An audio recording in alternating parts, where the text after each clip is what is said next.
was showing me how to like separate. Because at that time, I didn't know how to separate from the homies. I felt like I needed them with me everywhere I went. But they was baggage because they wasn't doing the job. They was just on my job. Imagine working at McDonald's and bringing 30 with you every day. Right. And you ain't explaining to the manager why they're here. Just eating fries, making burgers, and wanting the drive-through line. Yeah, we up here at McDonald's, we got on lock. And I'm letting it happen. Right. So, and I'm wondering why I'm never getting to the cash register, why I never get to move up, and I'm always on fries. Got too many misfits with me. And it's my fault. It's always our fault, artists. It's our fault because we enable people to be around us. Stand up and man up. Kick rocks. If you ain't got a job, you can't be around. It ain't personal, it's business. Kick rocks. Kick rocks. I love that. So here's the reason that I gave this sort of completely different juxtaposition. Here you have Snoop Dogg saying that needs to cut the dead weight, but then you also have this 24-year little hustler entrepreneur basically saying, look, I had to do the same thing. This goes through all phases of life. No matter where you're at, you have to look around you and say, all right, how is this helping me? You know, they say that you are the sum of the 5 people that you spend the most time with. Your network is your net worth. Are you just hanging out with leeches? Are you hanging out with people that are dragging you down? Are you hanging out with people that have a victim mindset, that are not trying to win in life, that are people just trying to be content? You know, we talked about the 3 phases of life when I was hanging out with Vin Diesel, and his buddy was like, dude, there's three people in life.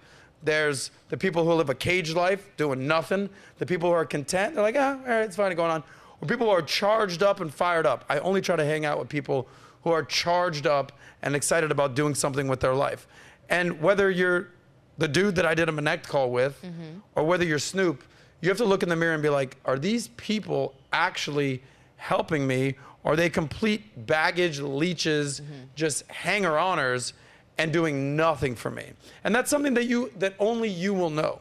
So I'm still, like, as much as I'm still good friends with all my buddies from literally elementary school, middle school, high school, college, like, I'm still in touch with all these guys.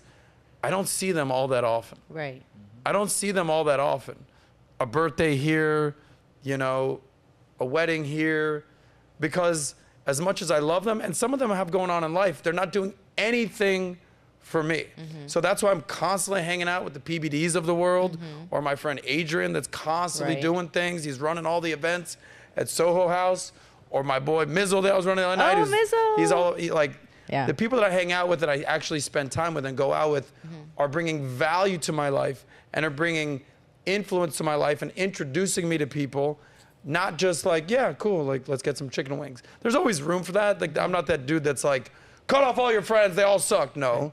Just there's a time and place for certain people. I have a question for you. Yeah. Because you are somebody who is big with networking and with people, what advice would you give to somebody who maybe their best friend is somebody that's holding them back? How would you cut off a relationship like that? What would be like your strategy of that? So you're trying to be a winner, and your best friend is what? Your best friend is going through a tough time, their victim mentality, everything is always everyone else's fault, but you grew up with them. That's your homeboy. How do you cut off someone like that? You don't cut them off. Okay. It's a slow drip. It's a slow process, because there's someone that I have in mind who's like my brother, like best friend. You've never even met him. Oh. Straight up. Wow. You never even met him, because I love this guy to death.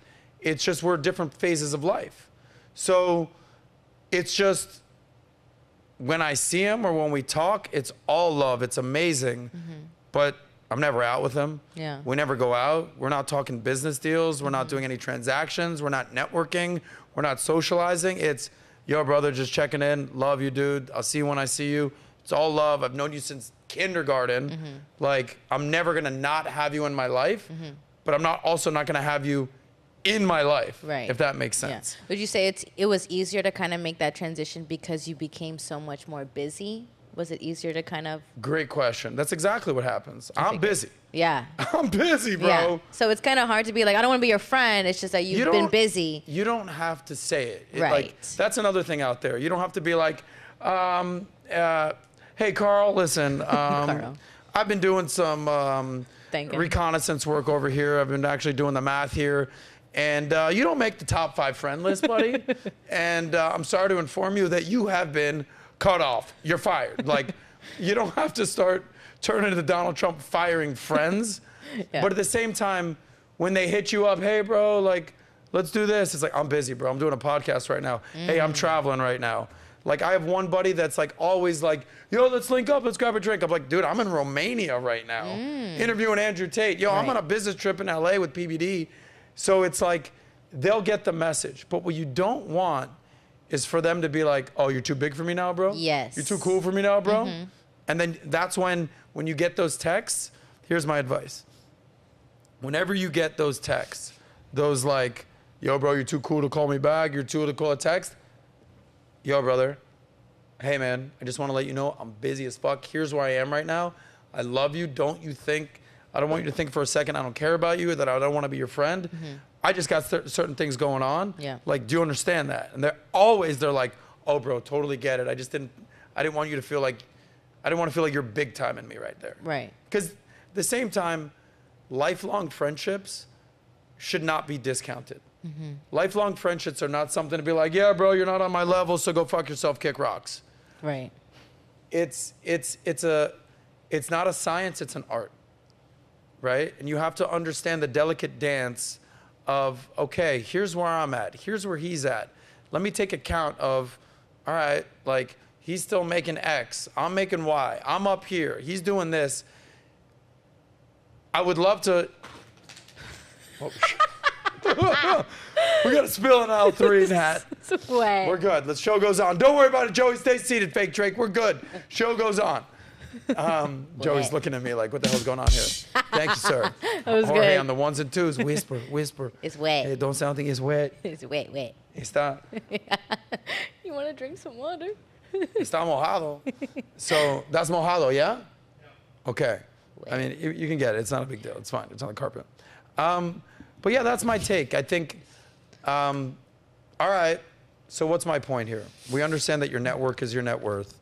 We understand that you are the sum of the 5 people that you hang out with the most. We understand that at a certain point in your life, certain people will not be on your level. All right, what do you do about it? I would literally write down the 5 people who I spend the most time with, write that down, and then what they're doing for me and what I'm doing for them. Oh, I like that. literally take action. Because some people are just gonna be listening and they'll be like, yeah, I get it. You know, 5 people, cool. Your network is your net worth. Cool, choose your circle wisely, inner circle. But what are you actually doing about it? Right. So this is something that I do. And you look at your list and you're like, oh, I'm hanging out with that guy still? Shit. That guy's always hitting me up for money. That guy's always dead broke. That guy's always just trying to smoke weed and party. It's like he's doing nothing for me. Like I'll hang out with him on a rare occasion, but that guy can't be in my top 5. Love him to death, can't be in my top 5. So that way you actually have action and it's not just lip service for actually taking some accountability for the dead weight that may be in your life. Right. I love that exercise, actually. That's a good exercise, especially today. I think people get so caught up with like these big friend groups and trying to be like people that they're not, that they don't even realize the time that they're wasting with those type of people. So if you like that clip, click right here to watch another, or if you want to watch the entire SOSCAST, click right here.